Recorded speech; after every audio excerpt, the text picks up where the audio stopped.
They left me a kingdom built on secrets, thinking I was too weak to even find the key. But they forgot one thing: a woman with nothing left to lose has nothing left to fear. Now I'm coming for my throne, and trust me, you won't want to miss a single second of the fallout.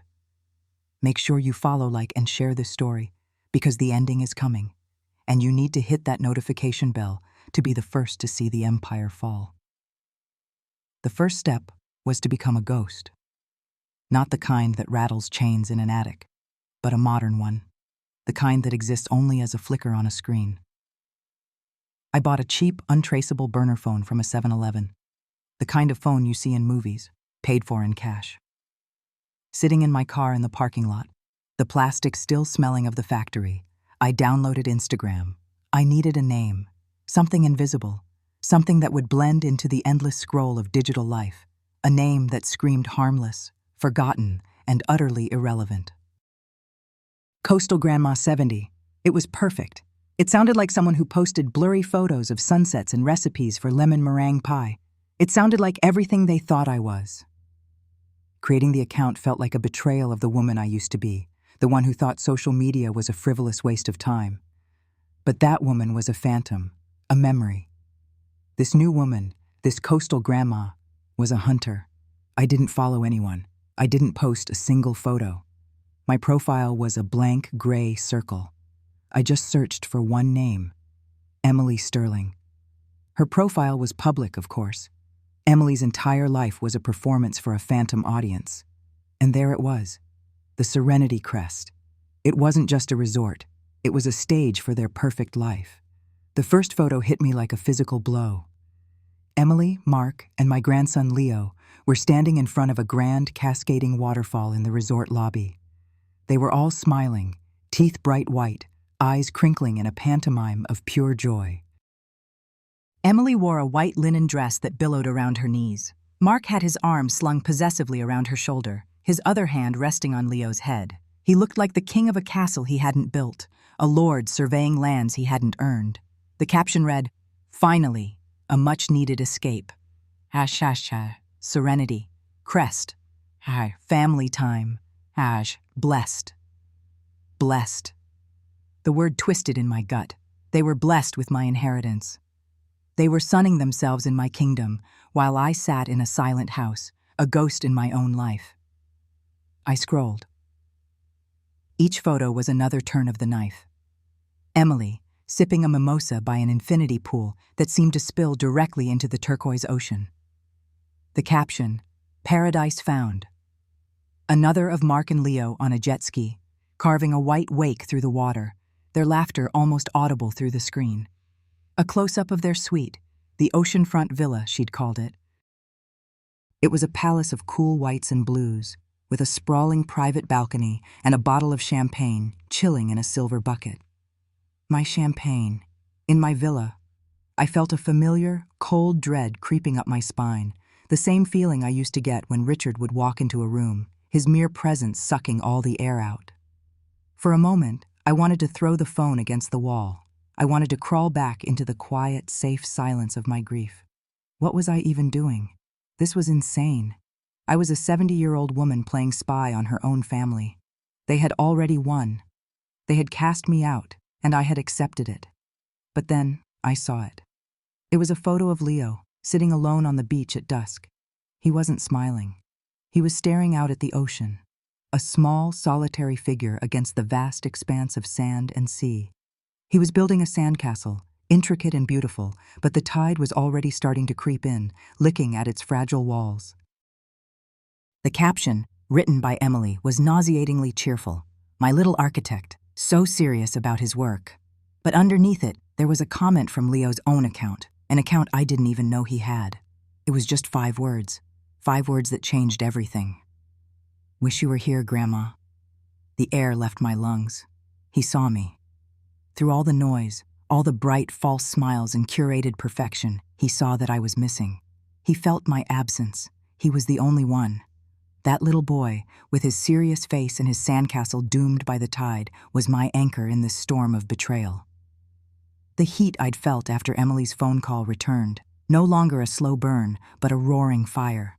The rebellion wasn't just a feeling anymore. It was a plan. My fingers trembled as I tapped on his name and opened the direct message window. I stared at the blinking cursor for a long, long time. What could I possibly say? How could I explain any of this to a 12-year-old boy without destroying his world? But destroying Richard's world, and by extension, the one Emily and Mark now occupied, was precisely the point. My thumbs moved, typing out a message that was both a promise and a threat. It was the first stone cast in a war they didn't even know had been declared. "Oh, sweetie," I wrote. "I'm closer than you think." I hit send before the fear could stop me. The message sat there, a single blue bubble in the digital void. Seen. The next morning, the sterile silence of the house felt different. It was no longer the silence of defeat. It was the silence of a predator waiting. My first attempt at reclaiming my kingdom would be direct. Civilized, I would play by the rules, using the power that Richard had unwittingly given me. I found the resort's main number online. I would call the general manager, a man named Arthur Vance. The portfolio listed him as a longtime employee, fiercely loyal to Richard. I needed to establish my authority, to make him understand that the Queen had returned to the castle. I used the burner phone. Anonymity was still my shield. A crisp, professional voice answered. "The Serenity Crest. This is Arthur Vance speaking. How may I direct your call?" I took a breath, summoning a voice I hadn't used in decades, a voice of command. "Mr. Vance, my name is Ava Sterling." There was a brief pause. "Mrs. Sterling, Richard's wife?"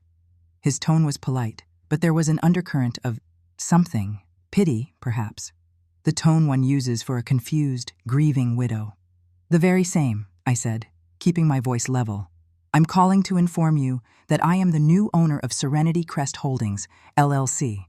I hold 100% of the company." The silence on the other end of the line was profound. I could almost hear the gears turning in his head, the polite corporate mask trying to process this absurdity. I see," he finally said, his voice laced with a careful, placating condescension. "Ma'am, with all due respect, I was under the impression that Mr. Sterling's daughter, Emily, and her husband, Mark, were overseeing his estate." "That is an incorrect impression," I stated, my grip tightening on the phone. "The legal documentation is quite clear. Ownership and all operational control transferred directly to me upon Richard's death. I expect a full report on occupancy, financials, and staffing on my desk by the end of the day." A small, humorless chuckle came through the receiver. It was a sound that scraped against my nerves. "Mrs. Sterling, Ava. May I call you Ava? I worked with your husband for 15 years. He was a brilliant man, a visionary. He spoke of his daughter Emily constantly. He was grooming her to take over, to continue his legacy." "His legacy is now my property, Mr. Vance," I said, the ice in my voice sharp enough to cut glass. "And my instructions are clear." Of course," he said, his voice now dripping with the kind of false sincerity reserved for humoring the senile. "But you must understand, this is all a bit sudden. Mark and Emily are here now, in the oceanfront villa. They've been wonderful, very engaged. Perhaps this is a matter for the lawyers to sort out. In the meantime, why don't you let the family enjoy their vacation? I'm sure it's what Richard would have wanted." The family. He meant them, not me. I was an outsider, a confusing complication to the narrative he had accepted. He was stonewalling me. Richard's ghost was more real to this man than I was. His loyalty wasn't to the legal owner, it was to the memory of the tyrant who had signed his paychecks. "Mr. Vance," I said, my voice dangerously low. "You are an employee. I am your employer. Do not make the mistake of choosing the wrong side." "Ma'am," he said, the politeness finally cracking to reveal the steel of his dismissal. "I think you are confused. Grief can do strange things to people. I have a resort to run. I will pass your concerns on to Mark. Have a lovely day." And he hung up.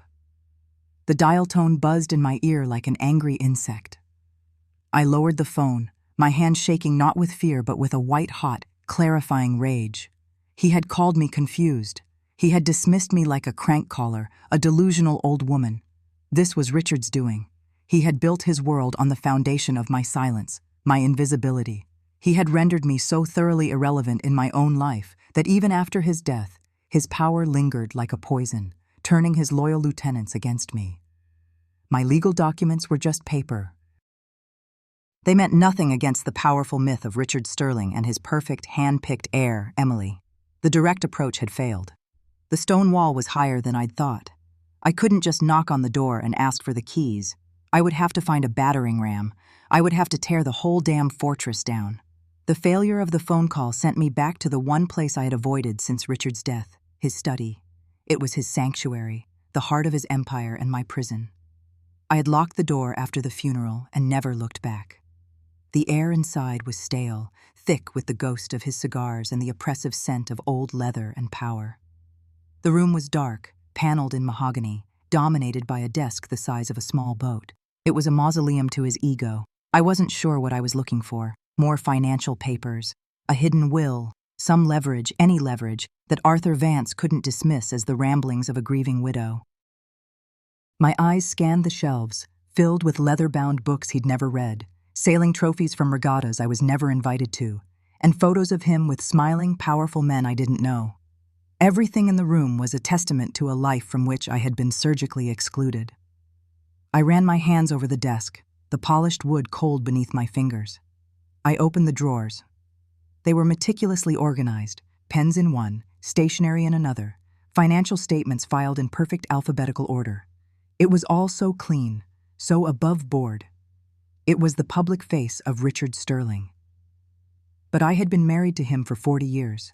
I knew there was always another face, a darker one, hidden just beneath the surface. My gaze fell on the cigar humidor on the corner of the desk.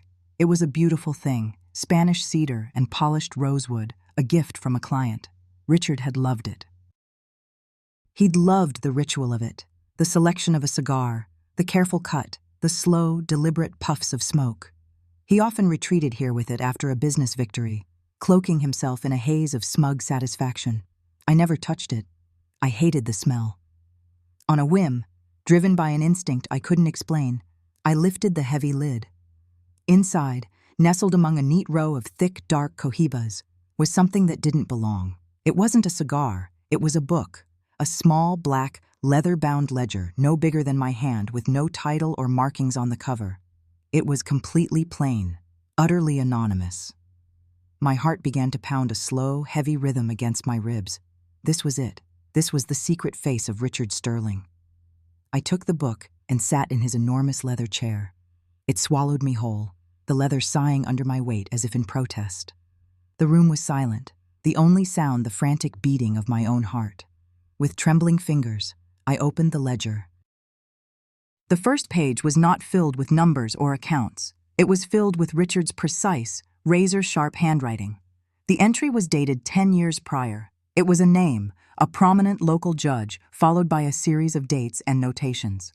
Suite 301, recording active, subject A, Judge Miller, with subject B, unidentified female, not his wife. Audio file, M audio 001, video file, M video 001, leverage, pending verdict on zoning appeal. Outcome, favorable. I flipped the page, and another, and another. It was a catalog of sins, a litany of ruin. Page after page of names, CEOs, political rivals, city council members, business partners. Each entry was the same cold, clinical format. The name, the suite number at the Serenity crest, the confirmation of a recording, and a brief, brutal summary of the leverage and the successful outcome. He hadn't just built a resort, he had built a spider's web. The most luxurious suites, the ones with the best ocean views, were wired for sound and video. He had been using his crown jewel as a high-tech blackmail factory, luring his enemies into a paradise trap and recording their darkest secrets. This was how he'd become so powerful, so untouchable. Not through business acumen, but through extortion. He wasn't a king, he was a parasite, feeding on the weaknesses of others. The sheer scale of his depravity was breathtaking. He had destroyed careers, ruined marriages, and bent the will of powerful people to his own, all from the comfort of his secret throne room. I felt a wave of nausea. All those years, I had thought his success was a testament to his brilliance. In reality, it was a monument to his corruption. I kept turning the pages, my horror mixing with a grim, burgeoning sense of power. This ledger wasn't just a record of his crimes. It was a weapon, a nuclear bomb, and it was now in my hands. I reached the last few pages. They were more recent. Then I saw a name that made the blood drain from my face: Mark, my son-in-law. The entry was dated just 6 months before Richard's death. The format was slightly different, more personal. It read like a memo to himself. Subject: Mark Jennings. Objective: assess financial desperation and ultimate loyalty of Emily. Method: monitor communications within Oceanfront Villa during upcoming stay. Activate full audio-video surveillance. Key indicators: conversations regarding debt, inquiries about early access to inheritance, any dissent from Emily regarding my final wishes. Contingency: if desperation is high and loyalty is weak, recordings serve as leverage to ensure compliance or, if necessary, to facilitate a controlled separation. Emily's connection to a financial failure is a liability. Must protect the sterling legacy at all costs. I had to read it 3 times before the full, monstrous meaning sank in. He was going to spy on his own daughter and her husband. He was setting a trap for them in the very same suite where they were currently sunning themselves, oblivious. He wasn't testing Mark's loyalty. He was testing Emily's. He was willing to blackmail his own son-in-law and potentially destroy his daughter's marriage, all to protect the sterling legacy. The man's cruelty knew no bounds. He saw his own family not as people to be loved, but as assets to be managed and, if necessary, liquidated. I closed the book. The black leather felt cold and heavy in my lap, like a tombstone. Richard hadn't just left me a kingdom. He had left me his sword. He had left me the schematics to his entire corrupt machine. He probably thought I'd never find it, or if I did, I'd be too terrified to use it. He had miscalculated. The woman he had spent 40 years silencing now held the power to scream his sins to the entire world. But screaming to the world would create a scandal that would engulf everyone, including Leo. I didn't want to burn everything to the ground, not yet. I needed precision. I needed an inside man. I needed an ally who could navigate the digital world of the Serenity Crest, someone who could get me past the stone wall of Arthur Vance and into the resort's central nervous system. My mind went back to the Instagram comment. "Wish you were here, Grandma." Leo. He was my only hope. Involving my own grandson in a plot against his parents felt like a profound betrayal, a new kind of sin. But what choice did I have? They had left me no clean path, no honorable fight. To defeat a monster, sometimes you have to align yourself with a different kind of power. The power of a clever boy who knew, on some instinctual level, that something was deeply wrong in paradise. The decision was made. I picked up the burner phone, my hands steady now. The rage had cooled into a hard, clear purpose. I wasn't just fighting for a resort anymore. I was fighting to dismantle a toxic legacy, piece by rotten piece. And my first recruit in that war was about to get a video call from his ghost of a grandmother. I waited until evening, when I imagined the day's forced family fun would be over. When Leo might be in his room, scrolling on his tablet, seeking refuge in a digital world from the tension he surely felt, but couldn't name. I opened the messaging app and initiated a video call. My heart hammered against my ribs. This was the point of no return. If he showed my face to Emily or Mark, it was all over. I was trusting a 12-year-old with my entire future. The screen lit up with his face. He was in a dimly lit room, the glow of the screen illuminating his wide, curious eyes. He looked surprised. Then a slow smile spread across his face. "Grandma?" he whispered, as if he were seeing a genuine apparition. "Hello, Leo," I said, my voice softer than I intended.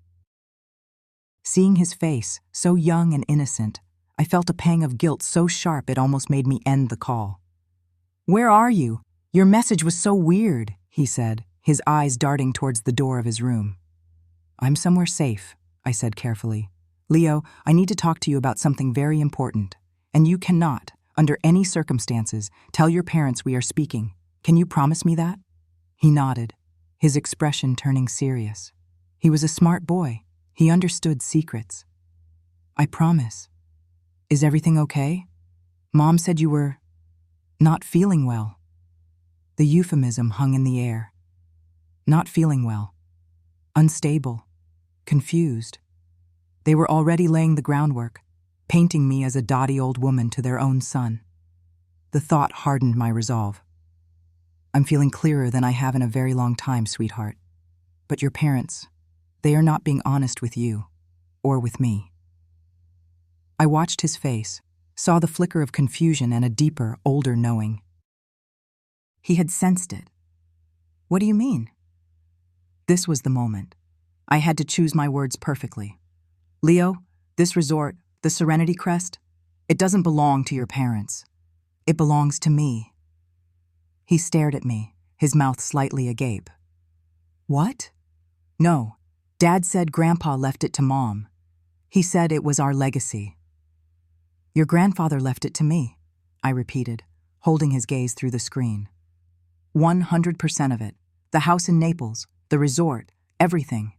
Your parents are here as guests, Leo, guests who have not been invited. I let the words sink in. I could see the conflict in his eyes as he tried to reconcile what I was saying with the reality he had been told. But why would they lie? He asked, his voice small. Because they believe the lie, I explained, leaning closer to my phone's camera. Your grandfather was a very powerful, very controlling man. He made everyone believe that your mother was his chosen successor. He never told anyone the truth.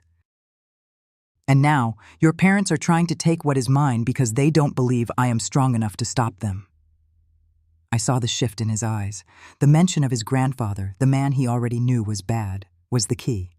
He didn't have the fond memories Emily did. He had only known Richard in his cold, imposing final years. He had seen the way his grandfather could dismiss people with a word, the fear he inspired. Grandpa was a bully, Leo said, the words coming out in a rush. He made Mom cry once. I heard them. He told her she was a disappointment. My breath caught in my throat. I had never known that. Richard had played his games with all of us, pitting us against each other, even his beloved daughter. Yes, Leo, I said softly. He was. And now your father is trying to be just like him. I called the manager of the resort today, and he refused to speak with me. He listened to your father, who told him I was confused. They are trying to make it seem like I've lost my mind so they can take everything. A fire lit in Leo's eyes. It was the fire of youthful justice, the pure, uncomplicated anger of a child who sees a clear wrong. That's not fair, he said, his jaw tightening. It's yours. He can't do that. He can, I said, and he will, unless I have help. I need to get inside the resort system, Leo. I need to see their emails, their bookings. I need proof of what they're doing. You're so good with computers. Your dad always says you're a little hacker. Is that true? A flicker of pride crossed his face. I can get into the school's network, he admitted. I changed my grades from a B to an A in history once. Mom and Dad never knew. It was a small, childish rebellion, but it was enough. This is a lot bigger than a history grade, Leo. It could be dangerous. If they find out. They won't, he said, his voice firm with a newfound purpose. He wasn't just a kid on vacation anymore. And he was a co-conspirator, a secret agent. The guest Wi-Fi here is terrible, but it connects to the main server. I bet their security is old. I can do it, Grandma. I can help you. A wave of relief washed over me, so potent it left me lightheaded. I had my ally. An unlikely secret alliance was forged through a video call, a bond between a forgotten grandmother and a perceptive grandson. Okay, Leo, I said, a real smile touching my lips for the first time in what felt like an eternity. Okay, here's what I need you to look for. I had my battering ram, and it was aimed squarely at the heart of my son-in-law's stolen kingdom. The stone wall was about to come crumbling down. I had to become someone else to see my own family. It was disgustingly easy. A few taps on a screen, a throwaway email address I'd created just for this purpose, and suddenly, I existed in a world I'd only ever heard about in hushed, slightly contemptuous tones from Richard Instagram. I chose a name that felt both anonymous and bitterly ironic. Coastal Grandma 70. It sounded like someone who spent her days arranging seashells in a jar, not someone plotting to dismantle an empire. Emily's profile, was the first I searched. It was public, of course. Why hide perfection? Her page was less a collection of memories and more a curated shrine to a life I was not a part of, a digital museum of my own exclusion. The first photo I saw hit me with the force of a physical blow. There they were, Emily and Mark on a balcony I instantly recognized from Richard's architectural drafts. They were clinking champagne glasses, their teeth impossibly white against their sun-kissed skin. Behind them, the turquoise gash of the Gulf of Mexico, so beautiful it looked fake. The caption was a tiny, sharp needle. Serenity Crest, #family, getaway, #blessed, blessed. The word hung in the airless space of my quiet house. I was the one who had blessed them with this, though they didn't know it. Richard had, in his final, cruel act of theater. And I was sitting here in the curated silence he'd built for me, watching them perform their happiness on my stage. I kept scrolling, a masochistic compulsion guiding my thumb. A video, shaky and loud, of my grandson Leo, laughing as he bounced over the waves on a jet ski. His joy was pure, a bright, beautiful thing that felt miles away from the calculated smiles of his parents. For a moment, my heart ached with a simple, uncomplicated love for him. Then the camera panned, and I saw Emily waving from the shore, shouting something I couldn't hear over the engine's whine. The moment was instantly tainted, absorbed into the larger performance. Another photo. The three of them at a table in the Pearl, the resort's 5-star restaurant. A place Richard had obsessed over, flying in chefs from Paris and commissioning a chandelier from Murano that he claimed cost more than my first car. Mark had his arm around Emily. Leo was looking down at his phone, a subtle act of teenage rebellion I clung to. The caption, "Nothing better than this." Every post was a new twist of the knife. They weren't just on vacation, they were flaunting their inheritance. They were dancing on my husband's grave, and, by extension, on the ghost of my life with him. My home. They were in my home. I clicked on the resort's location tag, falling down a rabbit hole of other people's perfect moments. A young couple kissing under a palm tree. A family with toddlers building a sandcastle. All of them smiling, all of them oblivious, posting their own hashtags of gratitude and joy from inside Richard's gilded cage. A dark thought, cold and sharp, surfaced within me. I wondered what secrets their smiles were hiding. What little cruelties and quiet desperations were cropped out of the frame. Richard had known. He had always known how to find the rot beneath the polished surface. It was his greatest talent. I felt a wave of nausea. This was a mistake. Seeing them like this, so happy and so complete without me, was a form of self-torture. I was about to close the app, to throw the phone across the room and retreat back into the familiar, dignified silence of my grief. But then I saw it. I had scrolled back to Emily's photo, the one with the champagne. And underneath the string of glowing comments from her friends, there was a new one. It was from Leo's account, an account I hadn't even known he had. Just 5 simple words. "Wish you were here, Grandma." The air left my lungs, the screen blurred. My fingers, resting on the cool glass of the phone, began to tremble. It wasn't pity. It wasn't a platitude. It was a crack in the perfect facade. A tiny hand reaching out to me from inside the fortress. He saw me. In the middle of all that curated bliss, my grandson had thought of me. He had noticed my absence. Something shifted inside me then. The hurt didn't vanish, but it crystallized. It hardened from a dull, spreading ache into something sharp, something I could hold, a weapon. My fingers, still trembling, moved over the keyboard. I navigated to his profile and found the button to send a direct message. My heart hammered against my ribs, a frantic bird beating against a cage. What if he showed his parents? What if this was a trap? No. I knew Leo. I knew his heart.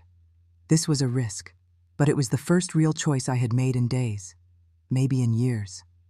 I typed the words, each letter a small rebellion. "Hello, sweet boy. Grandma is closer than you think." I hit send. The word "sent" appeared beneath my message, small and final. It felt like lighting a match in a room full of dynamite. The fuse was lit. And for the first time in 40 years, I wasn't afraid of the explosion. I was the one who was going to cause it. The message sat there, a single blue checkmark beside it. Delivered, but not yet read. The silence that followed was different. It wasn't the empty, hollow silence of my house. It was the charged, humming silence of anticipation, of a plan beginning to form. Waiting for Leo to see the message felt passive, and I was done being passive. I needed to move, to act. My mind raced back to the thick manila folder the lawyer had given me. Corporate documents, names, structures. I needed to assert my presence, to see if the legal truth held any power in the real world. I wouldn't use my own phone. That felt compromised, tied to the identity of Ava Sterling, the widow. I needed a tool that belonged to this new person I was becoming, the one who sent cryptic messages on Instagram. The next morning, I drove to a sprawling, anonymous big box store and paid cash for a burner phone, a cheap plastic rectangle with a number that had no connection to me. Holding it felt illicit, a small, tangible piece of a life I'd never imagined for myself. It didn't feel like my phone. It felt like a weapon. Back in my car in the sweltering parking lot, I found the number in Richard's documents. Arthur Vance, general manager. I took a deep, steadying breath, the recycled air from the car's vents cool on my face, and dialed. It rang 3 times before a man with a smooth, professionally pleasant voice answered. Arthur Vance. Mr. Vance, I began, my own voice surprisingly firm, stripped of the tremor that had plagued it for decades. My name is Ava Sterling. I'm calling on behalf of the owner of Serenity Crest Holdings. There was a beat of silence on the other end. I could almost hear the gears turning in his head, the mental calculation. I see, he said, his tone shifting subtly, taking on a veneer of polite dismissal. As you may know, I report to a board overseen by Mr. Sterling's estate. All communications are funneled through them. He was already building a wall. Mr. Sterling is deceased, Mr. Vance, I stated, my voice flat, leaving no room for argument. And I am the estate, the sole beneficiary. The documents should be quite clear on that. He audibly scoffed. It wasn't loud, just a small puff of air, but it was loaded with condescension. It was the sound a man makes when he's dealing with a hysterical woman, a confused old lady. Ma'am, he said, and the way he drew out the word was an insult in itself. With all due respect, Richard Sterling's family is currently staying with us. His daughter Emily and her husband Mark. I've been in communication with them for weeks preparing for their stay. If you have a message for them, I'd be happy to pass it along. He was stonewalling me. He was treating me like a crank caller, a delusional relative trying to get a free meal. The legal papers I held, the sheer, staggering truth of my ownership, meant nothing to him. In his world, power was a masculine legacy, passed from a great man to his chosen daughter. I was just the wife, the relic. You don't seem to understand, I said, my grip tightening on the cheap plastic of the phone. I am not a messenger. I am the owner. You report to me now. Ma'am, he said again, his voice now laced with a strained, patronizing patience. I think there's been some confusion. Perhaps you should speak with the family's lawyers. I have guests to attend to.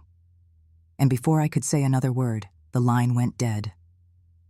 I sat there in the silence of my car, the phone still pressed to my ear. It wasn't just him. I understood that now with blinding clarity. It was the entire system Richard had built, a cult of personality that had outlived him. His employees weren't loyal to a corporate structure or a legal document. They were loyal to the myth of Richard Sterling, to the powerful, decisive man who signed their checks and inspired their fear. They saw Mark and Emily as the natural heirs to that myth. I was an inconvenient, unbelievable footnote, a ghost trying to claim a kingdom that no longer believed in spirits. This was the first real wall I had hit, and it was made of stone. I couldn't win by playing their game. I couldn't just call up and announce myself as queen. They wouldn't give me access. They wouldn't give me information. They wouldn't give me control. If I wanted to take my kingdom, I couldn't just knock on the front gate and present my credentials. They would just laugh and shut it in my face. I had to find a secret passage. I had to find a way to change the very foundation of the board they were playing on. And the only person who knew all the secrets, all the hidden levers of power, was Richard himself. I had to go back into the lion's den. I drove home. The frustration, a bitter acid in my stomach.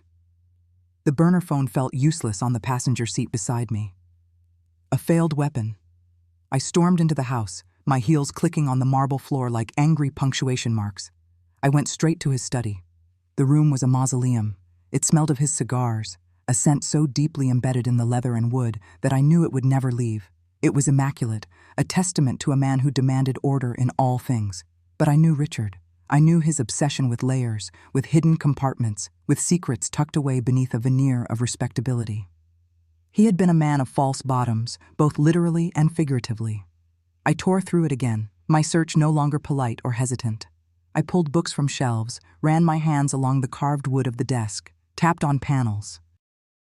Nothing. It was all just surface. I was about to give up, to sink into the leather chair that still held the faint impression of his body and admit defeat. My eyes landed on the humidor, a large, polished mahogany box on a side table. He'd been so proud of it, keeping his priceless Cuban cigars in a perfectly controlled environment. It was the one thing he'd allowed himself that was purely for pleasure. Or so I had thought.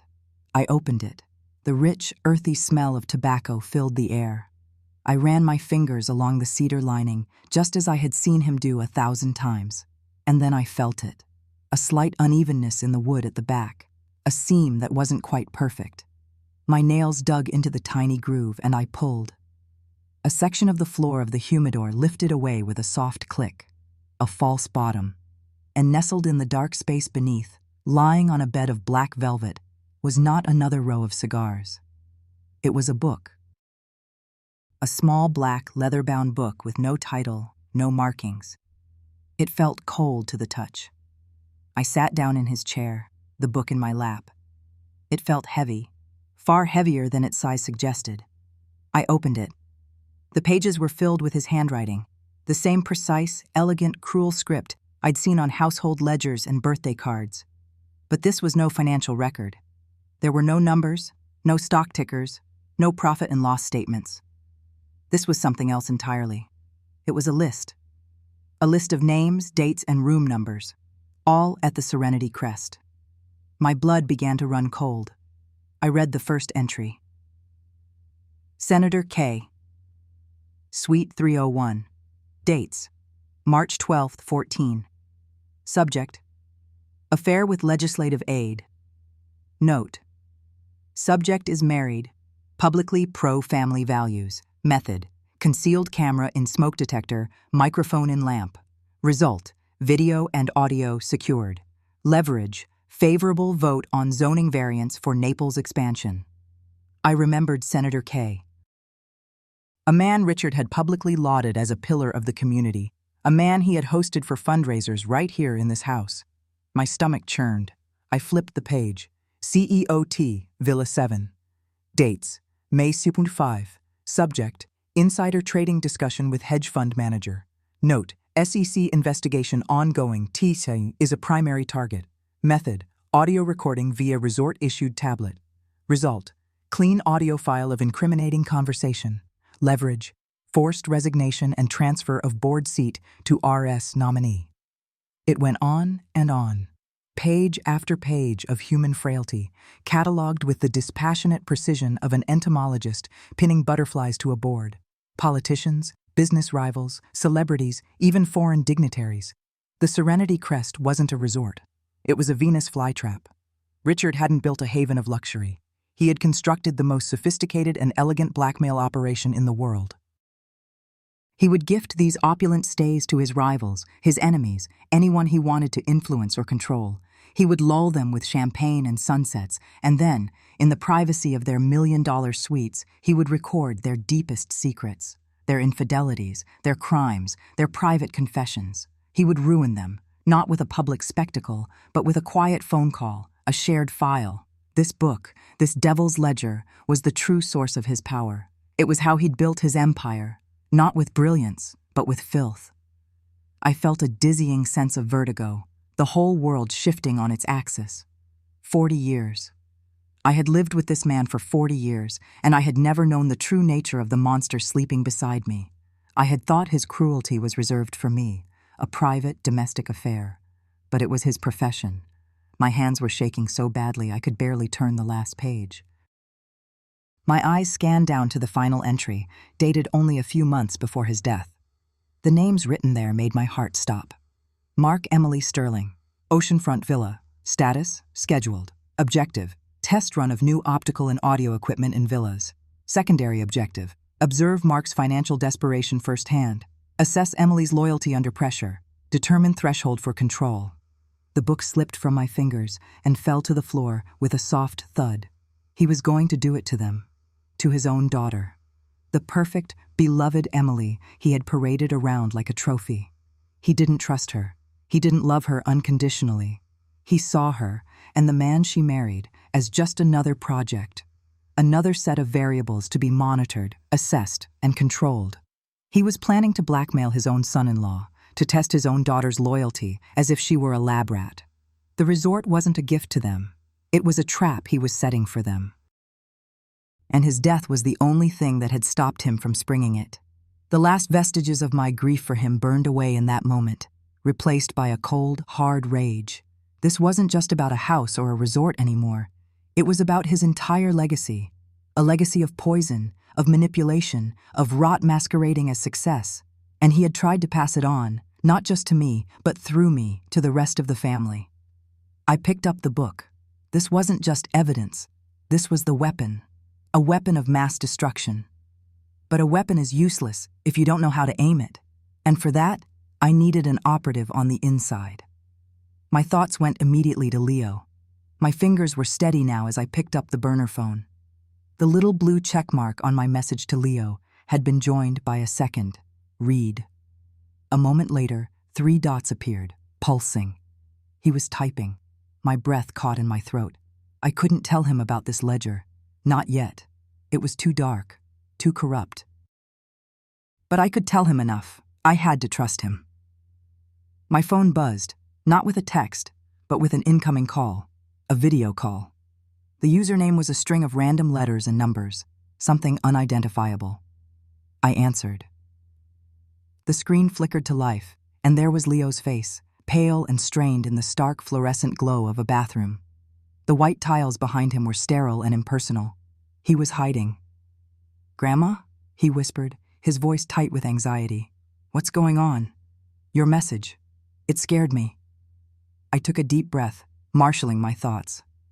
"Leo, I need you to listen to me very carefully, and I need you to be very quiet. Can you do that?" He nodded, his eyes wide and fixed on my face through the screen. "I need your help," I said, my voice low and even. "It's about Grandpa Richard, and it's about this resort." I paused, letting the weight of that settle. "Your parents, they haven't been entirely honest with you, with anyone." I told him then. Not the sick, twisted details from the black book, but the essential, world-altering truth. I told him about the will.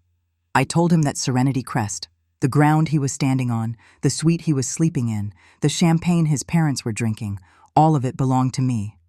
I told him that I had tried to contact the manager and that I was being shut out, treated like a senile old woman. I told him they were trying to erase me. He was silent for a long, long time.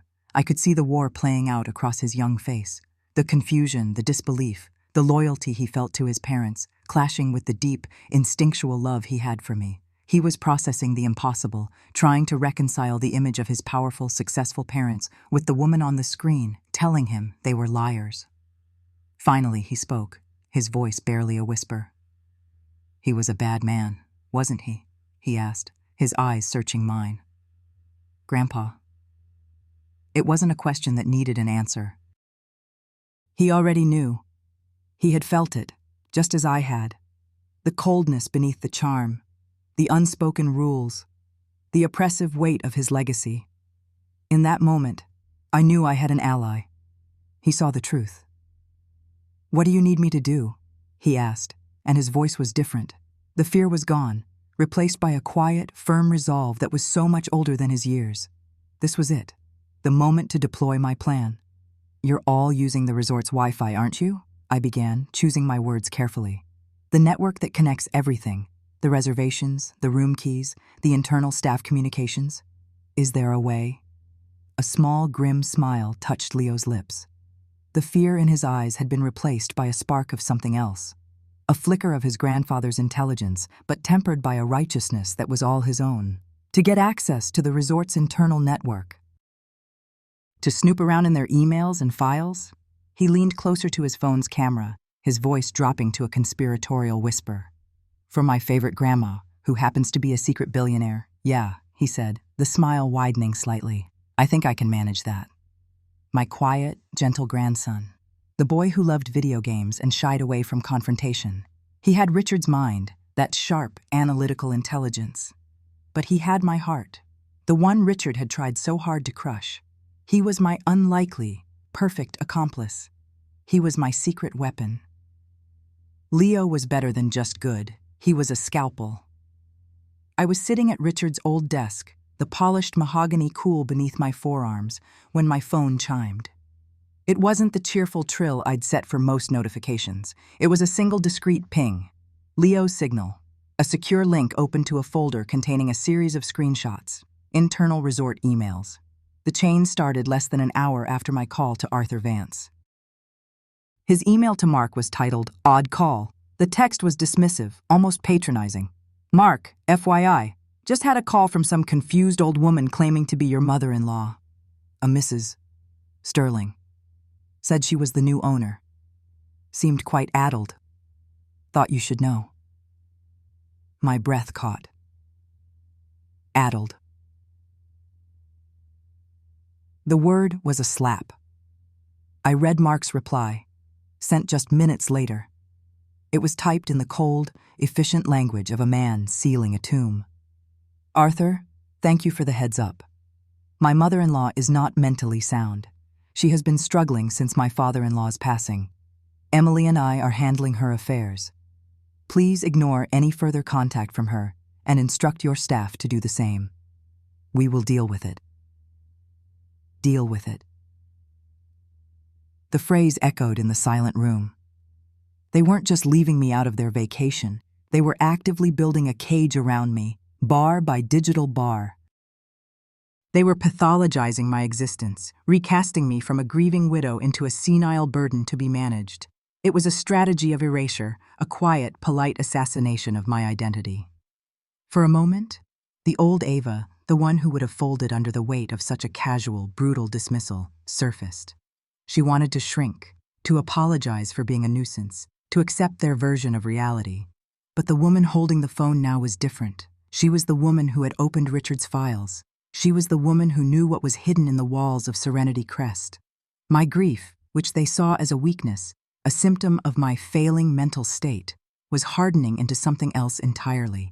It was becoming fuel. 2 days passed in a strange, suspended quiet. I moved through my house like a ghost, the silence no longer oppressive, but charged with anticipation.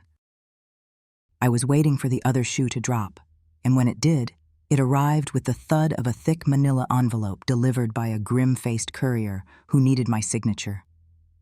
The return address was a high-powered Miami law firm, the kind whose name is whispered in tones of fear and awe. I laid the documents on my kitchen counter, the stark white paper a violation against the warm granite. The legal jargon was dense, a thicket of thorns designed to intimidate and confuse, but the core of it was brutally clear. Petition for emergency conservatorship. Emily Sterling and Mark Sterling, petitioners. Ava Sterling, respondent. They were citing my recent erratic behavior, which I knew meant my phone call to Vance. They mentioned my profound grief and social isolation as evidence of a failing mental state. They painted a picture of a doddering old fool, lost in her memories, incapable of managing the vast and complex affairs Richard had left behind. They were using my quiet private life as a weapon against me. The very nature Richard had cultivated in me for 40 years, the silence, the deference, the lack of public presence, was now the proof of my incompetence.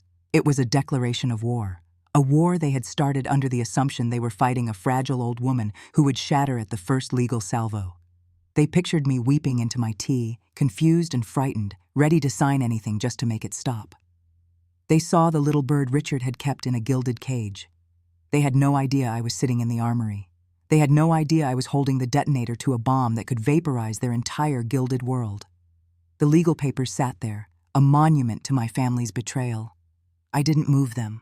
I wanted to see them, to let the insult of them burn away any lingering weakness.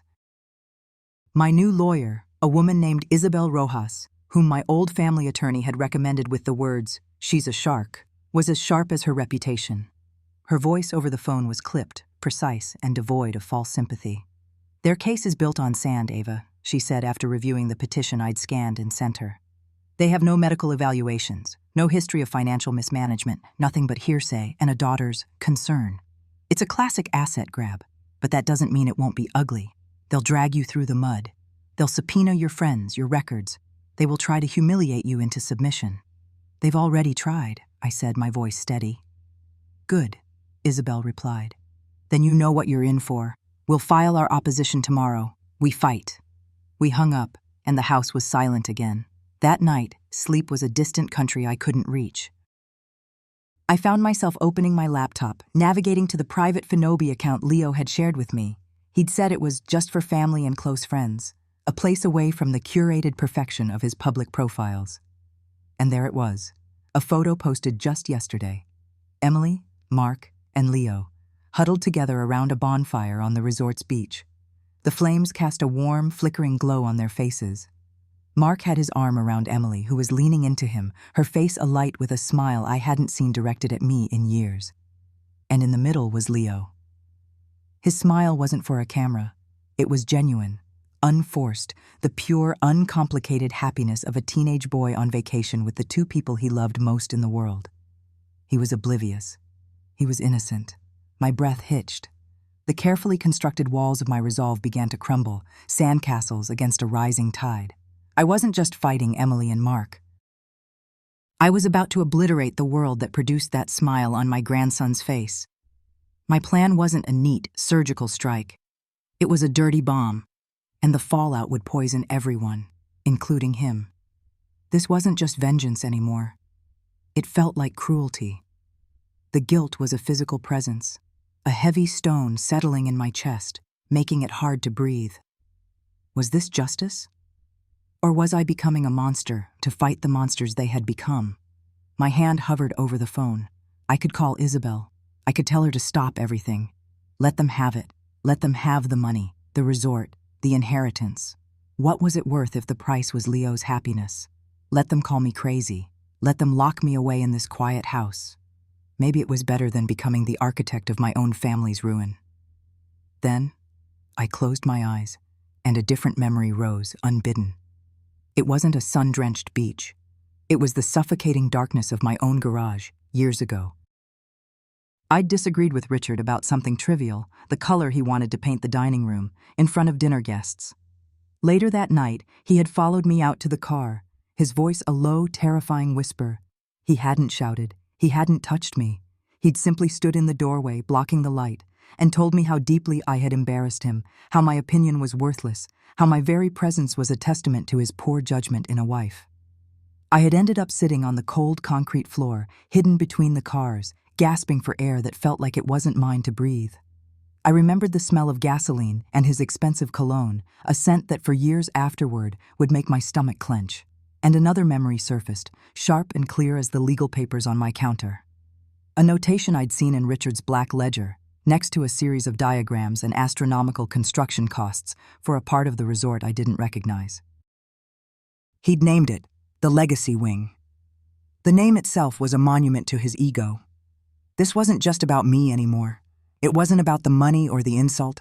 It was about that legacy, a dynasty built on intimidation, control, and quiet cruelty. A legacy he had passed down to his daughter, who now wielded it against her own mother. A legacy she and her husband were now living in, celebrating in, while trying to erase me. I would not let that stand.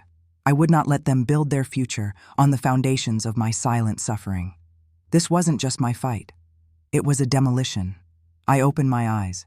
The image of Leo's smiling face was still there, a painful ghost behind my eyelids, but the stone in my chest had hardened from guilt into purpose. I closed the laptop. My heart was a cold, quiet, and resolute thing. The 2-hour drive south to the Florida Keys felt like a pilgrimage into enemy territory. The sky was a brilliant, unforgiving blue, the sun glinting off the endless stretch of water. It was the kind of day that belonged on a postcard, a perfect veneer for the ugliness I was driving toward. I didn't take the grand, palm-lined entrance to the Serenity Crest. I bypassed the smiling valets and the gushing fountains. Leo's schematics were printed out on the passenger seat next to me. He had mapped a route to a service entrance tucked away behind the resort's desalination plant, a place where the magic of the resort was manufactured, unseen by the wealthy guests.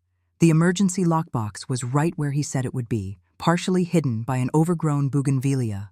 The code was Richard's birthday, 1023. October 23rd. Of course it was. His ego was his only religion. The keycard inside was a plain, anonymous white. Leo had already activated it, granting me access to the resort's hidden skeleton. I pushed open the heavy service door and stepped inside. The change was instantaneous. Outside, the air was warm and smelled of salt and sunscreen.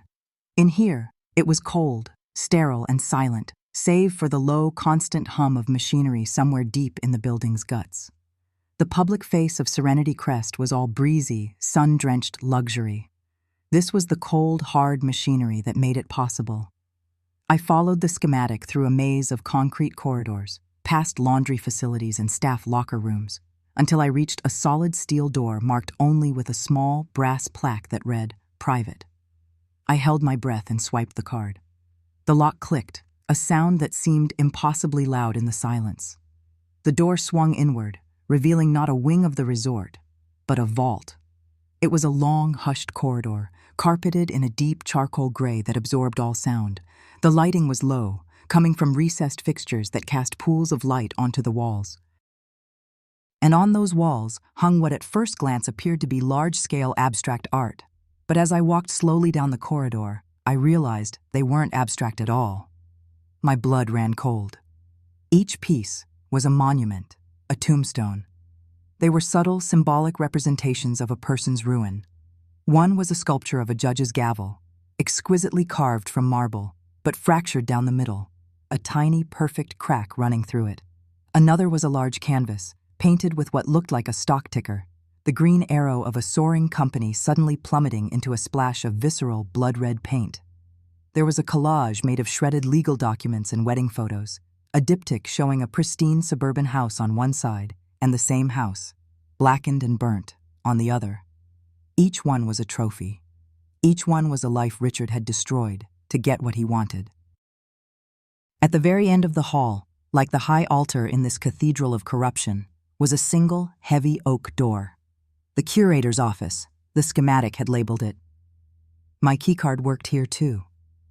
Inside, the air was stale. This was Richard's true sanctuary. A bank of humming servers lined one wall. A massive desk faced a triptych of high-resolution monitors, currently dark. On the desk sat stacks of external hard drives, each neatly labeled with a name and a year. This was it, the master library, the complete collection of his recordings, his leverage, his power. It was a temple built to celebrate his own depravity. This was the legacy my daughter and her husband so revered. They were sleeping in a luxury villa just a few hundred yards away, blissfully unaware that they were vacationing on top of a mausoleum of human misery, a monument to blackmail and broken lives, and I now held the key. That evening, I called the Pearl, the resort's most exclusive 5-star restaurant. And my voice was calm when I spoke to the concierge. "I'd like to make a reservation for 4, for 8 o'clock tonight. The best table you have, please, on the terrace, overlooking the water." "Certainly, madam." "And the name for the reservation?" I paused, savoring the moment. "Sterling," I said. "Ava Sterling, the owner." There was a beat of confused silence on the other end of the line, then a flustered, "Of course, Mrs. Sterling. We will have it ready for you." I knew the message would find its way to their villa instantly. I arrived early and was seated at a prime table, the dying sun painting the sky in shades of orange and violet. I ordered a glass of still water and waited. They arrived together, a storm front of anger and confusion. Emily led the way, her face tight, her eyes scanning the terrace until they landed on me. Mark was a half-step behind her, his arms crossed over his chest like a shield, a thunderous expression on his face. And trailing them both was Leo, his eyes wide, darting from my calm face to his parents' furious ones. "Mom, what is this? How did you even get here?" Emily hissed, keeping her voice low as a waiter passed. She didn't approach the table. Mark stepped forward. "This has gone far enough, Ava. You can't just show up here and harass us." "Sit down, Mark," I said. My voice wasn't loud, but it was clear and sharp, cutting through the ambient clink of silverware and murmured conversations. It was the voice of a woman who would not be ignored. To my surprise, they hesitated, then sat. Leo slid into the chair beside me, a silent, nervous ally. I let the silence stretch for a moment, letting them stew in their agitation while I remained perfectly still. "You are staying in my resort," I began, my tone level and conversational, as if we were discussing the weather. "In a villa that I own. You've been enjoying my food, my beach, my staff, all while telling the world I'm not welcome and filing legal documents to have me declared insane." Emily opened her mouth to protest, a flicker of indignation in her eyes. "We are concerned, I held up a hand, a simple, final gesture that stopped her mid-sentence. "You worship your father's legacy," I continued, my gaze steady. "You speak of it with such reverence, but you have no idea what it truly is. His legacy isn't this beautiful facade. It isn't the pools or the fine dining. His legacy is a collection, a private gallery of secrets, of ruined lives. The recordings of his business dealings are kept in a place he called the legacy wing." I saw a flicker of confusion in Emily's eyes, but I turned my gaze to Mark. "He was even planning to add you to his collection, Mark. He has a whole file on you. He thought you were a desperate little climber, and he was keeping tabs on your finances, waiting for the right moment to ensure Emily's loyalty." The color drained from Mark's face. He looked as if I'd struck him. He went from blustering anger to a pasty, slack-jawed white. Emily stared at him, then back at me, horror dawning on her face as she saw the truth of my words in her husband's reaction. "I'm not going to fight your lawsuit," I said calmly, leaning forward slightly. "I'm going to make it completely irrelevant. You have two options. The first is that tomorrow morning, a copy of Richard's Little Black Book and a generous sample of his audio collection goes to every major news outlet in this country. Your names are in it. The sterling name, the name you seem to value above all else, will be synonymous with blackmail and corruption forever. The scandal will not just destroy you, it will vaporize you." I paused, letting the weight of the threat settle over the table. "Or," I said, my voice dropping, "there is option 2. You drop the lawsuit, first thing in the morning, you pack your bags and you are out of my resort before sunrise, and you will never ever contact me again." From my purse, I pulled out a single object and placed it on the crisp white tablecloth. It was small, but it landed with the weight of a gravestone, Richard's black leather ledger, the devil's own diary.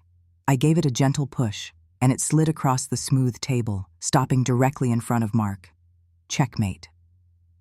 The black leather of the ledger felt cold and final on the polished wood of the table. A tombstone. Mark's face, which had been a mask of arrogant indignation, had collapsed into a ruin of gray, slack-jawed disbelief. Emily's was worse. It was the face of a child who had just learned the monster under the bed was real, and that it was her own father. They didn't say a word. The silence in the restaurant, which a moment ago had been a low hum of clinking glasses and muted conversations, now seemed to press in on our table, an absolute suffocating vacuum. The air was thick with the ghosts of everything unsaid, everything I had swallowed for 40 years. I didn't need to open the book. They knew, in their bones, they knew what Richard was capable of, and they knew I was telling the truth.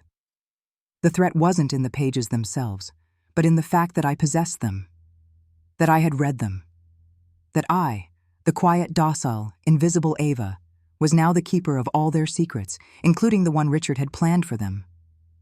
Mark's hand trembled as he reached for his water glass, his knuckles white, He didn't drink. He just held it, an anchor in the storm that had just capsized his life. Emily stared at me, her eyes wide with a horrifying cocktail of emotions. Betrayal, fear, and a sliver of something that looked like dawning comprehension. It was the look of someone piecing together a lifetime of confusing memories, of a father who was both a provider and a tyrant, of a mother who was always present but never really there. The puzzle pieces were finally clicking into place, and the resulting picture was monstrous. "Before sunrise," I said, my voice steady, betraying none of the seismic tremors rocking my own foundation. "The petition withdrawn. Your things out of my villa, and then you are gone, from this resort, from my life." I stood up, my chair making a soft scraping sound against the floor. I left the ledger on the table, a parting gift, a permanent reminder. I didn't look back as I walked out of the restaurant, past the curious glances of other diners, past the deferential nod of the maitre d', who now knew exactly who I was. I walked out into the humid Florida night, the scent of night-blooming jasmine doing nothing to sweeten the acrid taste of my victory. The drive back to my house in Naples was the longest 2 hours of my life. The headlights cut a lonely path through the darkness of Alligator Alley. My hands were steady on the wheel, but my mind was a maelstrom. Every triumphant thought was immediately drowned by a wave of grief. I had done it. I had faced the dragon and won. But the dragon was my own child. I had severed the chains, but the chains had been attached to my own heart. When I finally pulled into my driveway, the house looked different. It had always been Richard's house, a monument to his success, a museum of our silent suffering. Now, it just felt empty, a hollow shell. I walked through the rooms, my footsteps echoing on the marble floors. The air was still and cool, recycled and sterile. Here was the armchair where I had sat, invisible, while Richard held court. There was the dining table where I had served countless meals, my own opinions never on the menu. Every object was a memory, every shadow a ghost. I had fought for my freedom, and my prize was this, a mausoleum. I didn't sleep. I sat in the dark, watching the sky slowly lighten from charcoal to bruised purple, waiting for the phone to ring. It rang at precisely 7:02 a.m. It was my lawyer, David. "Ava," he said, his voice a jumble of confusion and relief. "Ava, you're not going to believe this." "I think I will, David," I said, my voice hoarse. "I just got off the phone with Mark's attorney. He was frantic, stuttering. He said his clients wished to withdraw the guardianship petition, effective immediately, with extreme prejudice." He paused, the legal term hanging in the air. It meant they couldn't just refile it next week. It was over. Done. Final. "Ava, what in God's name happened last night?" He sounded terrified. He kept apologizing, saying there had been a gross misunderstanding. He offered to cover all your legal fees. All of them. I pictured the scene. Mark, sleepless and ravaged, calling his high-powered lawyer before dawn, his voice cracking, ordering a full retreat. The lawyer, baffled, trying to understand how his airtight case about a cognitively declining woman had evaporated overnight into a panicked surrender. "I simply clarified the ownership structure of their vacation spot," I told David, the understatement feeling both absurd and deeply satisfying. "Clarified?" David sputtered. "Ava, you don't just clarify your way out of a petition like this. They had sworn affidavits. They were painting you as a danger to yourself. This is a complete and total capitulation. I've never seen anything like it." "They realized they had built their house on sand, David," I said, looking out the window at the perfectly manicured lawn. "I just kicked it out from under them." There was a long silence on the other end of the line. I could hear him breathing, processing. David had known Richard. He had handled the will. And he knew the broad strokes of my marriage. He didn't know the details, but he knew enough. "Good for you, Ava," he said finally, his voice soft with something that sounded like genuine admiration. "Whatever you did, good for you." After I hung up, the silence returned. But it was different now. It wasn't the silence of dread, but but the silence of aftermath, the fallout. There was no media storm, no public explosion. Richard's ledger remained a secret between the four of us. The bomb I had so carefully constructed was never detonated. The terrifying truth of it was that it never needed to be. The threat was always more powerful than the execution. In the days that followed, I witnessed a digital funeral. I opened my laptop, my fingers hovering over the keyboard before I typed in Emily's name on Instagram. Her profile, once a curated gallery of sun-drenched family photos, perfect smiles, and luxury branding, was gone. A simple, stark message. Sorry, this page isn't available. It wasn't set to private. It was deleted, wiped from the digital universe. I tried Facebook next. The same. Her entire online identity, a life meticulously crafted for public consumption, had been erased. Then I searched for Mark. His LinkedIn profile had been his pride and joy, a detailed monument to his ambition, full of corporate jargon and self-congratulatory posts about synergy and market disruption. That, too, was gone. It was as if they had decided that if they could not control the narrative, they would have no narrative at all. They had vanished, pulling a digital curtain around their shame. About a week later, a call came from a number I didn't recognize. It was Martha, a woman who had lived 2 doors down from Emily and Mark in Tampa. Her voice was dripping with the kind of concerned gossip that is its own form of currency in those neighborhoods. Ava, dear, I'm so sorry to bother you, but we're all so worried. We haven't seen Emily or Mark or little Leo in days. There was a moving truck there yesterday, at dawn. Can you imagine? They just packed up and left. The house has a for sale sign in the yard.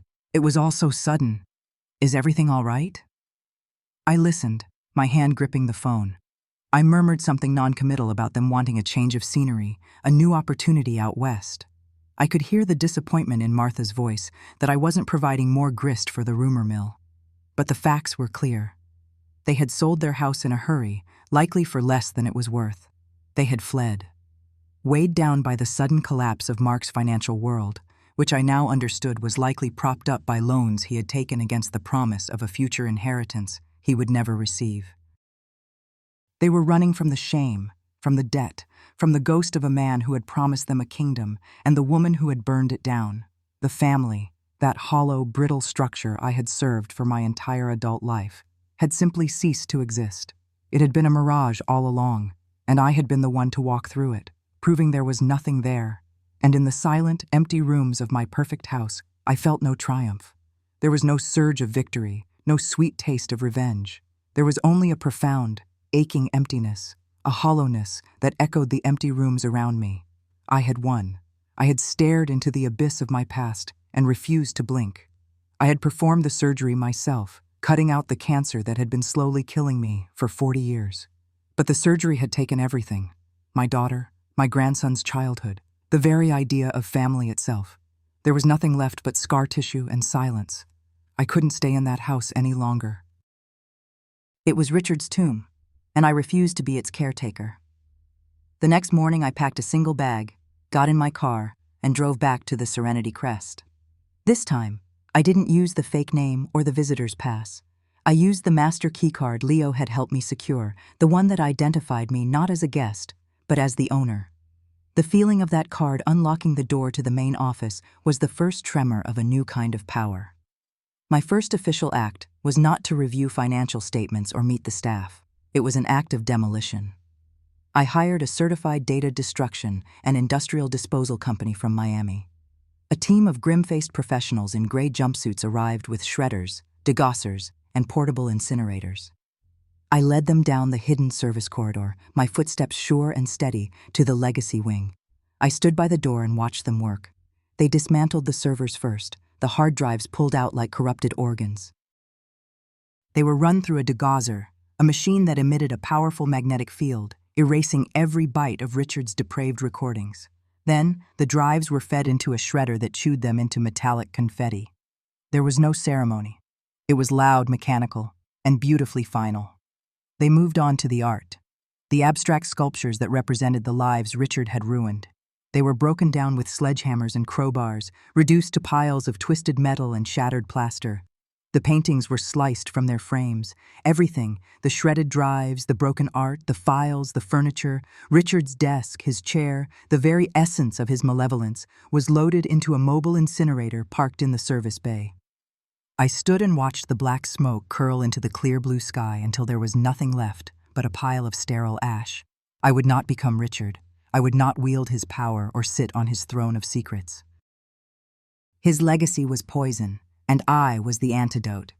I was there to cleanse, not to conquer. When they were finished, the legacy wing was just a concrete shell, stripped bare, holding nothing but echoes. I gave the order to have it sealed, walled off forever. Later that afternoon, I stood on the balcony of the oceanfront villa, my villa, the one Emily and Mark had occupied, the one they believed was their birthright. The turquoise water of the Gulf of Mexico stretched to the horizon, a vast, clean slate. The sun was warm on my face, and the air, for the first time in what felt like a lifetime, tasted of salt and freedom. Not the salty tang of tears, but the clean, sharp bite of the open sea. The silence here was different from the silence in Naples. That was the silence of absence, of loss. This was the silence of presence, the gentle hush of the waves rolling onto the shore, the distant cry of a gull, the rustle of palm fronds in the breeze. It was a living silence. My phone buzzed on the table beside me. My body tensed for a moment, a reflexive tightening born of years of anticipating bad news. But that was the old me. I picked it up. It was a text message. From Leo. My breath caught in my throat. I had lost so much. I was terrified that I had lost him too, that he would be swept away in the wreckage of his parents' lives. His message was simple. 6 words. I'm coming to visit you for my fall break, if that's okay. Tears welled in my eyes, but these were not the tears of grief or rage I had grown so accustomed to. These were tears of relief, of a quiet, fragile joy. I felt a smile spread across my face, a real smile, one that reached my eyes. It felt foreign, like a muscle I hadn't used in decades. I typed back, my fingers moving with a newfound lightness. Of course, sweet boy, the owner insists. I had lost a daughter, yes. The girl I had raised was gone, consumed by the warped legacy of her father. But I had not lost my grandson. A single, healthy branch remained on the blighted family tree. He was my hope. He was my future. I put the phone down and looked out at the water. The resort was quiet around me, a kingdom without a purpose. I didn't know if I would sell it, raze it to the ground, or try to transform it into something good, something that lived up to the name Serenity. I didn't know what my next chapter would be. And for the first time in my life, that was the most beautiful thought in the world. The choice was mine. Every single decision, from what to eat for breakfast to what to do with $1 billion empire, was mine and mine alone. I am alone, but I am not lonely. I am the queen of a silent castle. But this time, the silence is peace. It is the sound of a life finally beginning. The sun is setting, painting the sky in shades of orange and pink. It's the end of a day, but it feels like the beginning of everything. I had to destroy my world to save myself, and now I'm standing in the quiet aftermath, ready to build a new one. So I ask you, what would you do? If you were handed the keys to an empire built on secrets, would you walk away, or would you rebuild it into something new? What would you do with the silence? Let me know in the comments below.